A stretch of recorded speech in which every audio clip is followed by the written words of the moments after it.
To Mitch PILEGGI.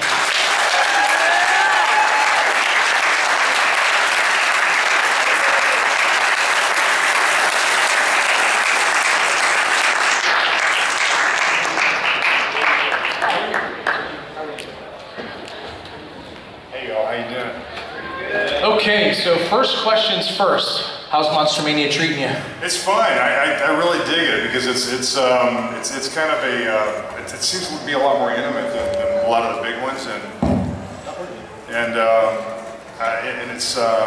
it's nice to be able to have that you know immediate interaction with folks, and people seem to be really nice. You guys are really enthusiastic about what we do, so gotta love you. Okay. All we ask is that you just kind of raise your hand and we'll call on you if you have a question. Let's start off with a question right in the back. Go ahead. Yes, sir. My sister-in-law is a huge fan, and you would make her day if you could just say, "Hello, Carissa." Hello, Carissa. I'll miss you. We'll always have Paris. Okay. Thank you. Any other questions? So obviously, let's cut to the chase. So you're obviously filming X-Files. Now, we just talked briefly outside, and how crazy is it as an actor to be finished with the series, then the series comes back, and then the series comes back again? It's pretty cool. Yeah, it's really cool, because I mean, it's like, you know, David and I, first episode, David and I had a scene, and walked into the office, and he was Mulder and I was Skinner, and it was just like it was when we left off, you know. And things we both like a little bit longer in the tooth, but the chemistry was still there. I haven't worked with Jill yet, but it was really. And somebody said that, you know, somebody came in after our first take, and they said Chris is just sitting at because Chris Carter was directing the episode.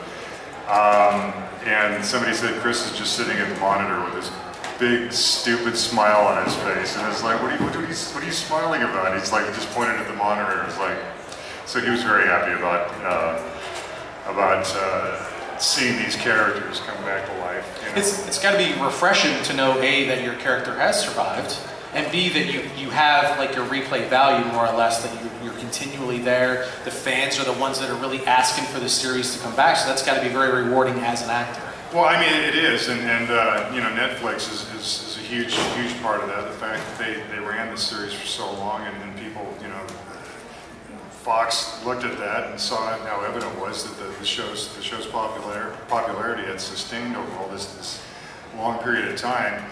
And the people that are running Fox now, that are the head of Fox, when we were shooting the original series, they were like lower level executives at the time, and they were huge fans of the show. And now they run it. Now they run the studio, so they were like, you know what, we're going to bring the X-Files back, and they did. And it's you know, it's a blessing, and it's so cool. Excellent. Any questions? Yeah, nothing? Don't be shy, come on. Get up there. Okay, right there you go. Yep. I ain't gonna bite. How was working on Supernatural? It was a lot of fun. Jared and Jensen are just amazing, and Misha is wonderful. I actually, my daughter's best friend is like an insane Supernatural fan, and we were living down in, I know what you all are like. You don't gotta tell me. But the first time that she met me, the first time she came over to the house, she was like, her eyes were like saucers, and so I said, okay, you're a Supernatural fan, obviously, you're reacting like that to me. But anyway, we lived down in Dallas, and so they came up to, my daughter and her friend and my wife came up to visit me while I'm shooting the X-Files, and we told her friend that we were going to take her to the X-Files set to meet, you know, everybody and just kind of watch them film. I told her that Supernatural hadn't started filming yet, so we took her to the Supernatural set. She had no idea. We walked onto the set. Jared and Jensen came walking off camera, and her eyes just went. I was like, "This is all I want. I just want to watch this little girl's face when these two cats come walking towards her." They both came over, gave her the biggest hugs, and they were like. They were so wonderful with this little girl, and they're always wonderful with my daughter. They love her, and But just to see that reaction, because she had no idea where we were and what was about to happen, and it was like, she looked like, I said, I just want to watch you melt. She did. So it was a trip. Yes. What should you like better, working at Supernatural or Sons? I hate to answer questions like that because I have a good time with everything that I do. It's like I don't work, I play for a living. It's like I make believe, I pretend, and so everything that I do, I take joy in, and I feel so fortunate that I'm able to do what I do. And thank God I can do what I do because I'm too lazy to do anything else. People ask me, why don't I direct? Because I'm too lazy to direct. It's a lot of work, man. It's like I say, I just want to memorize the lines, hit the mark, say them, and then go home. But I really enjoy what I do. But I had a great time on both of them. They both had great positives and no negatives. So it was the crew, cast and crew on both shows, or the cast and crew on Supernatural were. A lot of them were the crew that we had on the X-Files when we were in Vancouver. And so I have a real family there. And then Sons was just anarchy.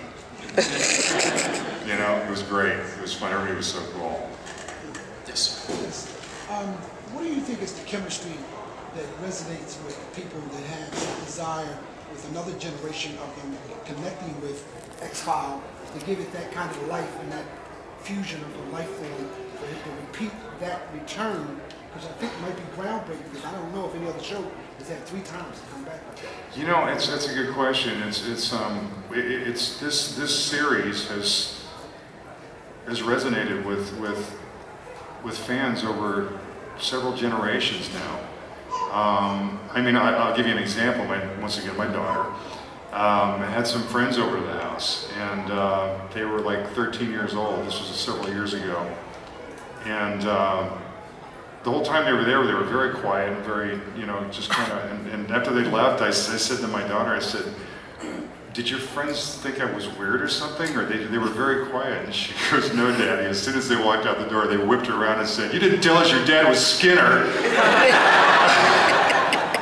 And I'm like, these are 13-year-old girls. So it's like we have a fan base that started with originally what we were doing, and over the years it's just built, and now we've got new generations of fans watching the show. I have some people come up and say, they've got like a 4 or 5, 6-year-old, 7-year-old kid who they say watches the show, and I'm going, really? Don't let them watch Home. Which is my favorite show, my favorite episode. But it really has, though. It's just, I think it's the nature of the stories, and of course David and Jillian's chemistry with each other is amazing. And also I think exciting times with us discovering planets and space and stuff. And I think on the topic of you guys breaking ground in that area 20 years ago, our line is happy. Absolutely. So I think it's timely. Yeah. It's timely. And government conspiracies and government misadventures and misbehavior, is huge. So if this just, Chris Carter's been sitting there for a couple years just licking his chops going, let me get this stuff now, and now he's got all this wonderful stuff to play on, and we'll see what happens after the 6 episodes. Fox is very happy with what they're seeing and they're talking about. Well, never mind, I won't say that. I'll leave it at that. Yes. If the right script came along, would you could ever consider reprising the role of Horace? I just, I'm too old, man. It's just like that was a really, really physically, that was a really hard role. I had a ball doing it, just being as crazy as I wanted to be. And even more so with Wes Craven, standing off camera, spurring me on, I actually, there was talk about it for a while, and I said, I communicated this to Wes. I said, if you ever do a remake of Shocker or any incarnation, I said, I just want to be like a dead body or like some guy in the back, you know, just like an extra in the background, just to walk through, do a Hitchcock walkthrough, you know, and you know. So anyway, hopefully that will happen. Wes is great about it. Actually, I just did a Wes Craven movie called The Girl in the Photographs that I understand is looking pretty good. He didn't direct it, but he was the executive producer on it, and I think it's going to be pretty good. So I'm very happy to say that I still am in Wes's camp, and he still calls me if and I will always do anything in any film that he does, because he was instrumental in the beginning of my career.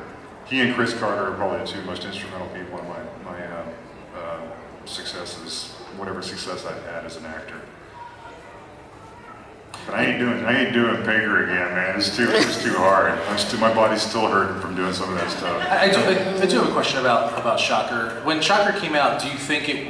I mean, because it really wasn't received as well, but it's gained such a huge cult following. What do you think that is? Do you think that's timing, or I mean, it has to blow you away a little bit, you know? Because I loved the film when it first came out. I thought it was totally different than what was out. But I feel like this is a movie that really has legs, and I've seen it with other films, like Halloween 3, for instance, where, you know, all of a sudden it gains this huge following. And I do think people appreciate Shocker now more than they did then. Can you talk about that? I think they do too, and I don't. I mean, I think that originally it was meant to be like, you know, for Wes's next Freddy, you know, and I don't think for some reason it didn't.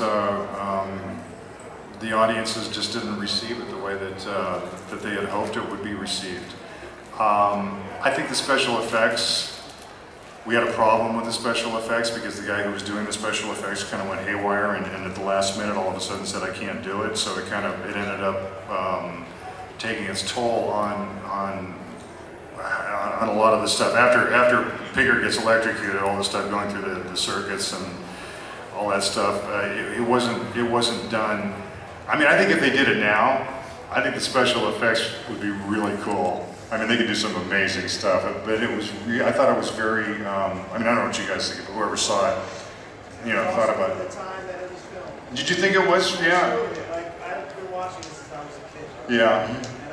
I love guys like you, man. I had three brothers. Three brothers come up to the table the other day. They're from New York. They're all firemen, big burly guys, man. And they were just like, they were reciting every line that I said from that movie. And they go, yeah, we my mom watches it. My mom was a big fan of the show. And I was like, oh, I love this stuff. And it was like, as I'm signing, they're just throwing all these lines at me that I said, and they knew them verbatim. It blew me away. But yeah, I mean, you know, I think that I'd like to see what they would do with it now, you know, with a younger actor. Not me. Glad, yeah. With the XFiles in the 90s, we saw the show transition from Canada to LA. What's it like being back in Canada? It's where it should be. That's where the show should be. Vancouver we are shooting during the summer. So it's not you know, raining and all that stuff, but Vancouver was like another character on the show, with the wet streets and the you know the haze and the rain. It really that's really what gave the show its look. And then we moved to LA and it was all sunshine and sunflowers, and it was like, you know, what? So it was. I think the show belongs in Vancouver. And Chris obviously did too. At a certain point, you know, after, you know, well, I'm not going to get into that. We just moved to LA, and it was what it was. But I think that the show is definitely a Vancouver show, and it's great being in Vancouver during the summer, man. It's awesome. It's the best. On this side, anybody? Okay, hop to this side. Yes, right there. What is the Netflix production like versus Fox? This is a Fox production. Oh, it is? Yeah. This is full-blown Fox. Yeah. Yeah, we're going to be on Fox. But, you know, it's funny because a lot of people said, well, I thought it was going to be on Amazon, or I thought it was going to be on Netflix, or I was going to be, you know, but no, it's the network, so, where we started. So is it going to run on Fox? Yes.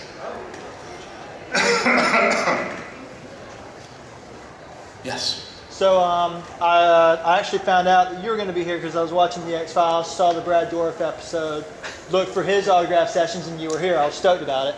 But with that in mind, what's your, from the old series, what's your favorite monster from the Monster of the Week episodes? If you had to choose one of the, like, you know, whether it be Tombs or the... It would be Home. Home is my... Those are your favorite monsters? That's my favorite, yeah. Okay, all right. That and Clyde Bruckman's Final Repose. I think Peter Boyle was absolutely just killed it. You know, but there's a lot of good shows. The Humbug is, you know, a lot of the Darren Morgan, the Morgan brothers wrote some brilliant stuff, and Jim Wong. Yeah, Humbug was a great one too. Yeah. You know, so it was.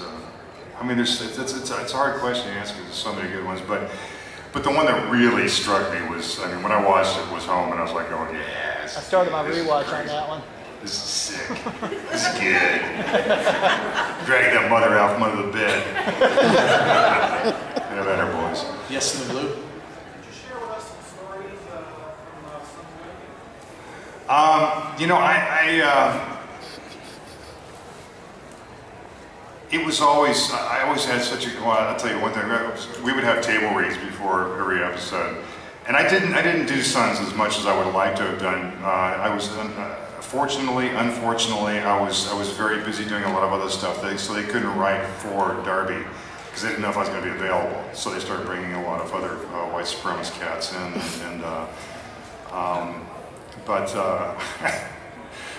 it was like we would have table reads, and quite often there was a stage direction of, you know, Clay hits Darby.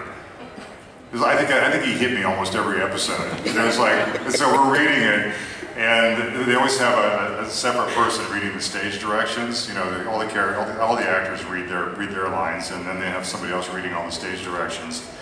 And he read the stage direction, Clay hits Darby, and I was like, well, that's a friggin' surprise. I didn't use friggin', but it's like, and everybody just cracked up, and Kurt was like, and then they switched it around. When we went to shoot it, they had me hit him first. And Ron was like, yeah, I don't think so.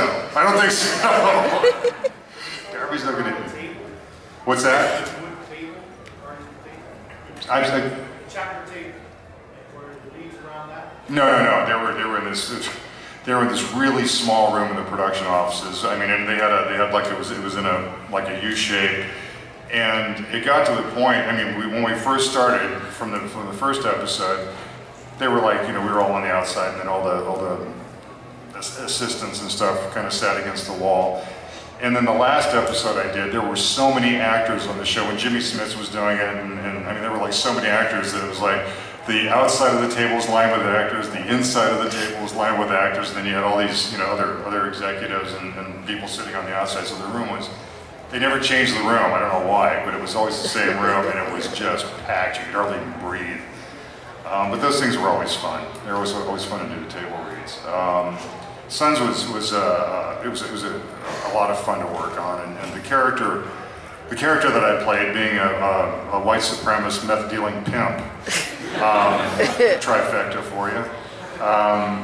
It was really interesting, but it was because of the racial aspect of it, some of the dialogue was really, it made you really uncomfortable, you know, and because he was, I mean, some of the stuff that they had him saying in this first couple, they kind of toned it down later on, but it was really, it was tough. And then it ends up, of course, Darby ends up marrying this Latina, which I loved. And one of the last episode I did, I had a couple of Hispanic people that I was working with. The woman that was playing my wife, who was Latina, and I asked them, because I wanted to like be speaking Spanish to them, you know, which is so against, you know, Darby married to a Latina woman and he's speaking Spanish to him. It's like, wait a minute, this guy's like a white supremacist. What's going on? So I mean, I liked that turn for him. But it was fun playing the pimp stuff and all that. It was meth dealing, crazy. Was there anything that you just almost said, I can't say that? No, I mean, you can't. As an actor, that's what you do. You say, you know, but you can't. It's the nature of the show. Because you know you're acting, but then there's some people that don't know. They watch that show and they think that's how you are. Yeah, and that's one of the things that made me nervous, because I was sometimes I would think, well, when I was doing interviews and I was talking about it, and I was thinking, okay, are there going to be white supremacists out there who are going to come after me, or are they going to be, you know, some whatever, you know, anything was coming, you know, and at the end of the days they would, because I had the tats, you know, the swastika and all this stuff all over, and they would ask me if I wanted to leave them on so they didn't have to redo them. I think you're coming off. I'm not going home with these, let my daughter see a swastika on my neck before I see. So they had to reapply them every day. You know, it's okay. Yes. I was going to ask you originally what your top 5 episodes are, but you kind of almost answered that one, so I'm switching it up. What are, let's say, do you have like a really good, fun, funny story from the filming of the X-Files in its heyday that you can relate? Oh, you know what? Yeah, there were a lot of times that we just got really, I mean, because we would shoot until like 4 o'clock in the morning sometimes, and we were just stupid. I couldn't remember my name or what character I was playing by the end of the day sometimes, and we'd get the, you know, we'd get the giggles, especially Jillian. Jillian, when she gets the giggles, it's like it's all over. You can't, so you might as well just rap because she just can't stop. It's really cute. Does she have issues with her accent? Isn't she British? No, she's American. Is she? Yeah. She does a series called The Fall, and she speaks with an English accent in that. So I think sometimes you'll see her on you know, especially like she'll be doing Graham Norton or something like that, and she'll have an English accent. Actually, one of the guys who was playing Doctor Who was on the show with her one time, and she came on and she was speaking with an English accent, and the guy was looking at her the whole time, and he goes, "Excuse me, are you English?" And she goes, "No, I'm American." And it's like, he didn't know what to say to her. And it was like, but I think she does that just to kind of keep especially when she's talking to British people. You know, she wants to. It's good for her to maintain that accent. So when she's actually on screen, because she's done quite a bit of stuff where she uses an English accent, and she lived for a good many years in England. But she's American. Can I ask you one more question? Sure. Have you ever been on Camille Nanjiani's podcast, or are you planning on it? On what? Camille Nanjiani does the X-Files. Yeah, you know, we communicate back and forth on Twitter, and he's talked to me about it, and he just did an episode, which he was very excited I about. saw that. Yeah. Did you see our tweets back and forth to each other? I didn't see I don't have Twitter, but I saw the pictures of him that he posted on set. Where he had a picture of the notebook with Camille on it and X-Files and the poster. It was the picture of him in the Ranger outfit, I guess it was. Posting it with David. Okay.